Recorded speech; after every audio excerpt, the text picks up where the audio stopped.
إلى أرواحنا يسري صوت به تحيا القلوب صوت به تحيا القلوب ماتت قلوب وهي لا تدري.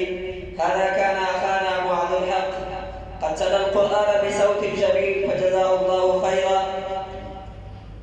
إن لسان العرب من أمور الدين وتعلمه واجب، لأن فهم القرآن والحديث فرض ولا يمكن الفهم إلا بالعربية، والشيء الذي تكون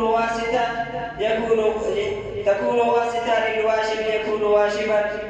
لبيان فضل اللغة العربية أوجه النداء إلى الأخ إمداد الله أن يتقدم نحو المنصة ويختم حول موضوع فضل اللغة العربية.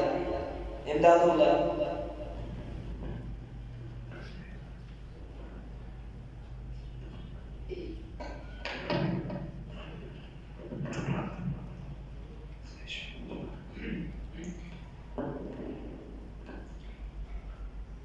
إن الحمد للرحمن الذي خلق الإنسان وعلمه البيان، وصلاة الله وسلامه على من بعث نبيا لكافة الخلق من الإنس والجان، وعلى آله وصحبه وعلى من تبعهم بإحسان لما يتعاقب الجديدان. وبعد، فأعوذ بالله من الشيطان الرجيم. بسم الله الرحمن الرحيم. إنا أنزلناه قرآنا عربيا. وقال النبي صلى الله عليه وسلم: أحب العرب لثلاث، فإني عربي والقرآن عربي وكلام أهل الجنة عربي.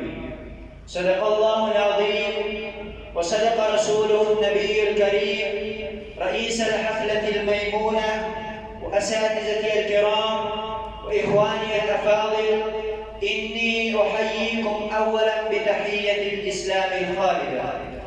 السلام عليكم ورحمة الله وبركاته.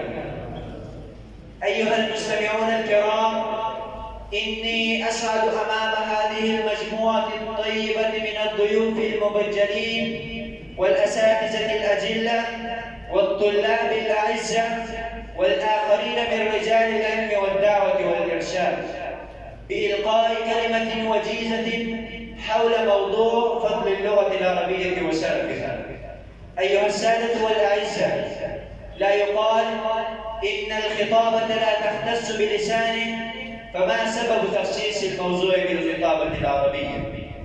فإن للغة العربية شرفا ومكانا وفضلا على سائر اللغات، وكفانا لشرفها وفضلها ما قال الله جل وعلا في شأنها بلسان عربي مبين، حيث وصفها بأبلغ ما يوصف به الكلام وهو البيان.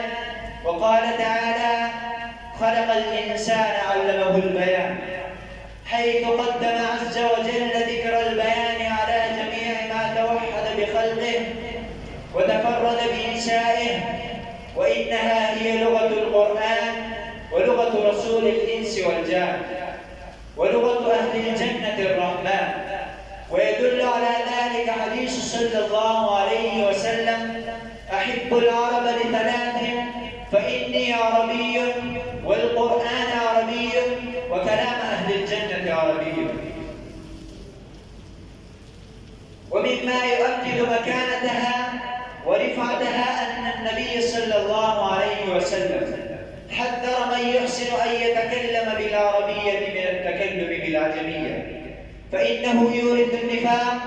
وأن عمر بن الخطاب رضي الله عنه قال: تعلموا العربية فإنها من دينكم أيها المسلمون. ويا معشر المؤمنين، أسألكم من لا يحب أن يتشبه بأفصح العرب سيد المرسلين محمد المصطفى صلى الله عليه وسلم، وملائكة الرحمن وأهل الجنة وهم مكرمون عند ربهم. ولكن كيف السبيل إلى ذلك؟ فما لنا إلا أن نغتنم هذه اللغة ونأخذها بقوة ونتدرب عليها ونتكلم بها، بل لا عجب لو قلت إنه من يمارس هذه اللغة ويتدرب عليها ويتعلمها ويتكلم بها فهو عربي.